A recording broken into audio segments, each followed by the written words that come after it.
Have you ever imagined that a cruise trip after 70 could turn into one of the worst decisions you'll regret? They might seem like the perfect vacation, the food, the ocean breeze, the entertainment, all bundled together in one place. But there's a side of cruise travel that no one talks about, especially when it comes to the risk older adults face. As we age, the way we travel has to change, and cruise ships may not be as senior-friendly as they appear. While brochures paint a picture of relaxation and joy, the truth is that many seniors return from cruises feeling worn out, overwhelmed, or even regretting they ever stepped on board. This video was made with care, not to scare you, but to help you travel smarter. Whether you're 70 or 85, your health, comfort, and safety should always come first. And while no one wants to miss out on adventure, it's important to know what you're really signing up for when you book a cruise at this stage in life. We're going to break down 5 surprising reasons why cruise trips after 70 can do more harm than good, and why avoiding them might actually be one of the best decisions you make for your well-being. Stay with me, because the last reason might just be the one that hits home the most. Number 1. Medical emergencies at sea. One of the most serious concerns about cruise travel after 70 is the limited access to immediate and comprehensive medical care. When you're out at sea, you're hours, sometimes even days away from a hospital. Cruise ships often advertise on-board medical centers, but what they don't always say is that these facilities are usually small, minimally staffed, and not equipped for true emergencies like heart attacks, strokes, or serious infection. And let's be honest, after 70, the risk of a medical issue popping up unexpectedly is much higher. You might be thinking, but I'm in good shape, and that may be true, but cruise environments are unpredictable. Motion sickness, dehydration, foodborne illnesses, and slips on wet decks are all more common than people think. And if something goes wrong in the middle of the ocean, you can't just call an ambulance. You're relying on a ship's medical team that might not be prepared for the worst. And in many cases, they'll have to make the call to airlift you to a hospital, which is costly, terrifying, and far from guaranteed. Many seniors also don't realize that travel insurance doesn't always cover full evacuation costs or on-board medical bills. A friend of mine, Charles, who's 78, had what he thought was a minor case of food poisoning on a cruise. It turned out to be a bacterial infection that required IV fluids and antibiotics. The ship's clinic was able to do very little. He was transferred off the ship when they reached port, but by then his condition had worsened, and the bill was enormous. His insurance only covered part of the expense, and he said the stress nearly overshadowed the whole trip. It's not about living in fear, it's about being realistic. On land, you're never far from a pharmacy, a doctor's office, or an emergency room. At sea, your options shrink dramatically. That might be fine in your 30s or 40s, but in your 70s, 80s, and beyond, you can't afford to roll those dice.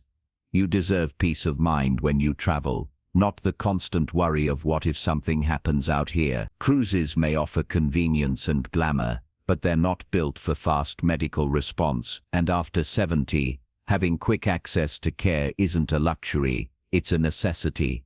Number 2, high risk of infection and illness. Cruise ships might look like floating resorts, but they can quickly turn into floating petri dishes, especially for seniors whose immune systems aren't what they used to be.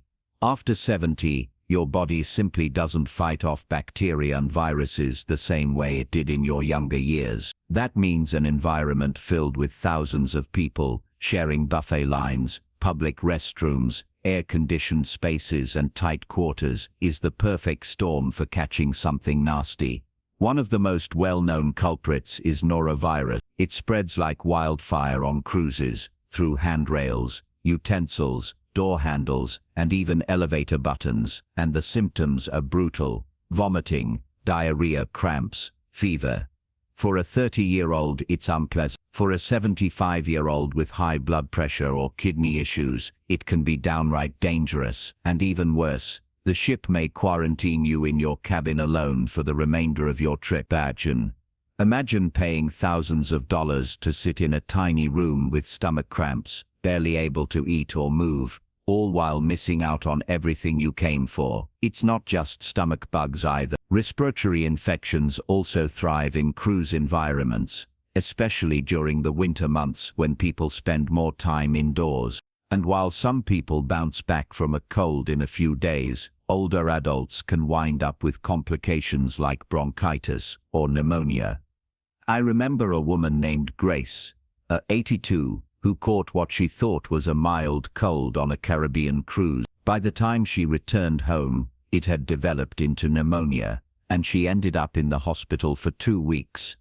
Her daughter told me that the trip ended up being one of the biggest regrets of her mother's later years. Even simple infections like a UTI or a small cut that gets infected can become serious when you're far from your regular doctor, your medications, or a reliable healthcare system. And when your immune defenses are down, as they often are after 70, you're more vulnerable than you think. You might think you're being cautious, using hand sanitizer, washing hands regularly, avoiding crowded places. But on a cruise, exposure is nearly constant. And unfortunately, many passengers are not as careful as you are. You're trusting strangers with your health every time you touch a handrail or sit down at a table that hasn't been properly cleaned. So while cruises may promise adventure, luxury, and freedom, they often come with hidden health hazards that are especially risky for older adults. Protecting your health isn't about being paranoid, it's about being smart. After 70, avoiding high-risk environments like cruise ships isn't just wise, it's a form of self-respect. If you're still watching this video and finding these insights valuable, please comment number 2 below to let me know you're here. And if you haven't subscribed yet, I recommend you subscribe and turn on the bell so you don't miss any videos. Your support helps us continue creating good content to inform and inspire you. Now let's move forward. Number 3, lack of immediate medical support. When you're over 70, every second counts if something goes wrong with your health. And that's exactly why the idea of being stuck in the middle of the ocean with limited medical resources should raise some red flags. Cruise ships often boast about their onboard clinics, but what they don't advertise is how limited those facilities really are, especially for seniors with pre-existing conditions. Most ships have a small medical unit, not a full hospital. They might be equipped to treat minor cuts, seasickness, or a sprained ankle. But if you experience something more serious, like a heart attack, stroke, or complications from diabetes, you're suddenly in a very vulnerable position. And it's not just about what equipment they have or don't have, it's about time. If something major happens, you could be hours, even days away from the nearest land-based hospital. I once heard from a man named Robert, 76, who experienced sudden chest pain during a cruise through the South Pacific. The onboard doctor did what he could, but Robert needed advanced care immediately. The ship had to be diverted to a nearby port, and then he was airlifted to a mainland hospital. By the time he got proper treatment, the damage was already done. He survived, but the stress, expense, and lingering effects changed his life forever. His wife said later, "If we just stayed home, we could have been in the ER within 15 minutes. Another issue is access to medications. If you forget your pills or run out, getting replacements on a cruise can be difficult or impossible. And for many seniors, skipping even a few doses of critical medications like blood pressure meds, insulin, or heart rhythm stabilizers can lead to big problems in a short amount of time. Cruise ship pharmacies are limited, and once you're at sea, it's not like you can just pop over to your regular pharmacy to fix it. And think about this, if an emergency evacuation is needed, it's not only dangerous, it's expensive. Medical evacuations from cruise ships can cost tens of thousands of dollars and aren't always fully covered by insurance, especially if you didn't read the fine print on your policy. For many retirees living on fixed incomes, that kind of unexpected bill can be devastating. As we age, we need to be more not less, connected to professional medical care. Cruise travel puts you far from that safety net. You may start the trip feeling healthy and energetic, but life has a way of throwing surprises at us, and being prepared means knowing your limits. So while cruises offer beautiful views and exotic stops, they also quietly remove you from the medical infrastructure that could save your life in a real emergency. After 70, that's not a risk to brush aside. That's a risk to take seriously, for your health, your peace of mind, and your future. Number 4. Hidden costs and financial traps. On the surface, cruise trips often seem like a great deal. All-inclusive is the phrase that draws many in, especially retirees looking for convenience. But once you're on board, the reality starts to sink in, and it's usually much more expensive than what you originally signed up for. For those of us over 70 living on a retirement income or fixed savings, these hidden costs can quietly become a financial trap.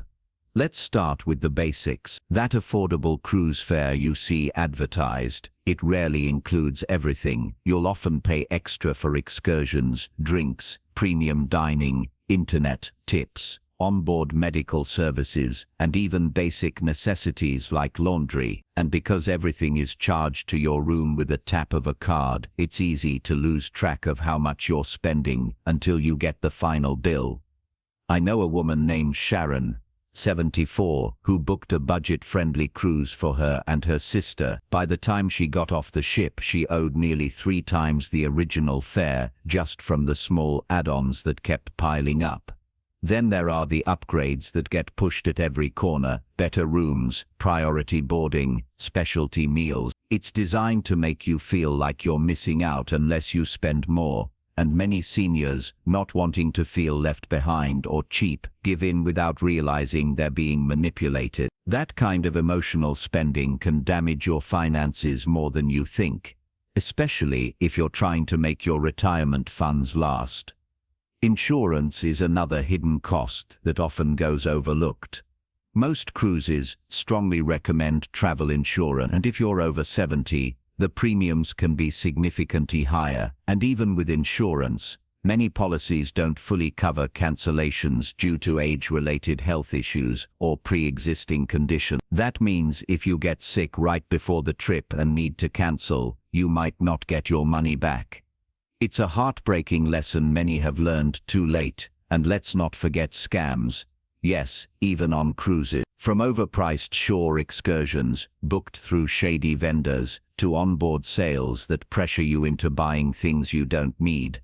It's easy to get caught off guard. Funds, or worse, go into debt. After 70, peace of mind is worth more than any tropical sunset.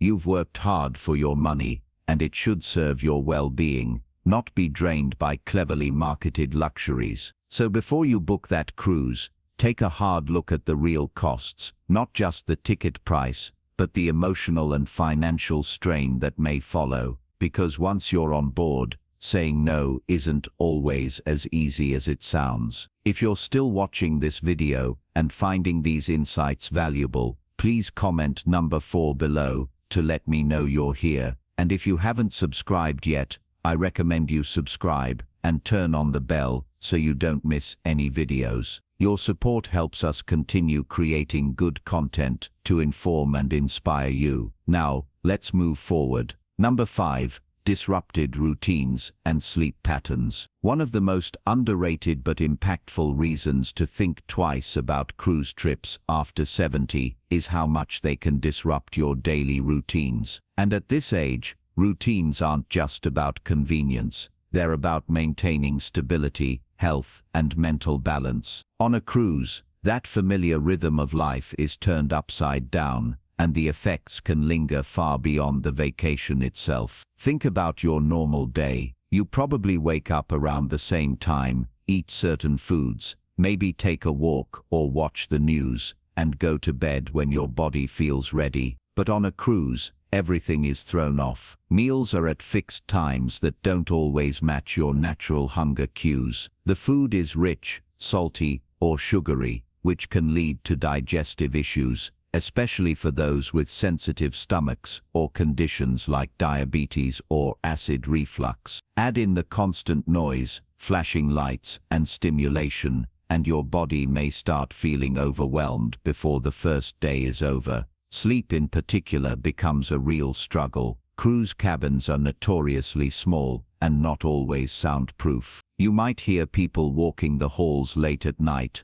music from a lounge nearby, or the hum of the engine. And if your cabin is near a nightclub or the ship's anchor mechanism, forget about a peaceful night's rest. Interrupted sleep can mess with your mood, energy levels, and even your immune system. One night is annoying. 5 nights, it wears you down. Now imagine needing to take medications at specific times or needing a quiet space to manage a health issue. On a cruise, even the simplest parts of your health routine can become a challenge. There's limited privacy, and the constant interruptions from announcements, events, or housekeeping can make you feel like you're constantly playing catch-up. And let's not forget, time zone changes or excursions that start early in the morning, throwing your whole schedule off. Even mentally, this shift in rhythm can feel jarring. I knew a man named Frank, 78, who returned from a cruise completely exhausted, not because the ship wasn't nice, but because he couldn't find his footing the entire trip.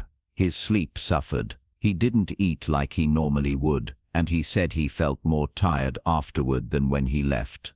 What was supposed to be relaxing ended up draining him. As we age, we rely on predictability, not just for comfort, but for health. When that rhythm is disrupted, it can take days or even weeks to fully recover. And while some travelers bounce back quickly, many older adults find themselves dealing with fatigue, confusion, or anxiety well after the vacation ends. So before you pack your bags, consider whether this kind of constant change is something your body and mind will truly enjoy. Because a vacation that wrecks your routine might not be much of a vacation at all. Final thoughts. We all want to enjoy life after 70. We want to feel free, have fun, and explore new things. And for many, the idea of hopping on a cruise ship seems like the perfect way to do just that. But what often gets overlooked are the small hidden trade-offs that come with it. Trade-offs that can quietly take a toll on your body, mind, and sense of control. The 5 reasons we explored today weren't meant to scare you, but to help you make a more informed decision. The truth is, just because something is marketed as relaxing, doesn't mean it's the right kind of relaxation for everyone. Cruise ships are built for constant stimulation, buffets, entertainment, social gatherings, loud music, and endless motion. For some people, that energy feels exciting, but for many older adults, especially those who've spent decades building a comfortable, healthy routine, that chaos can be more overwhelming than enjoyable. More importantly, your needs after 70 aren't the same as they were at 40 or 50. Things like steady sleep, predictable meals, gentle movement, and peace of mind matter more now than ever. And when those things are thrown off, even by a well-intentioned vacation, it can leave you feeling more tired, vulnerable, or even anxious than you were before you left. You've earned this chapter of your life. You've worked hard, overcome challenges, and built a life filled with wisdom and strength. That means you deserve vacations that truly support your well-being, not just ones that look good in brochures. Maybe that means staying closer to home, picking quieter destinations, or finding ways to explore that feel less like a performance and more like real rest. Because the goal isn't just to go somewhere. The goal is to feel alive, clear-headed, and in control while you're doing it. The kind of travel that restores you rather than drains you. And once you start choosing what actually serves your health and peace of mind, you'll find there's a whole world of better options waiting for you. Thank you for joining us today. We'd love to hear from you. Leave a comment below and share one thing you learned today and how you plan to use it in your life. Your thoughts are important to us, so don't hesitate to share them. Reading your comments gives us great motivation and encouragement. If you enjoyed this video and found it helpful, please like, subscribe, and share. Your support helps us continue creating good content to inform and inspire you. Thanks for watching, and we look forward to seeing you in the next video.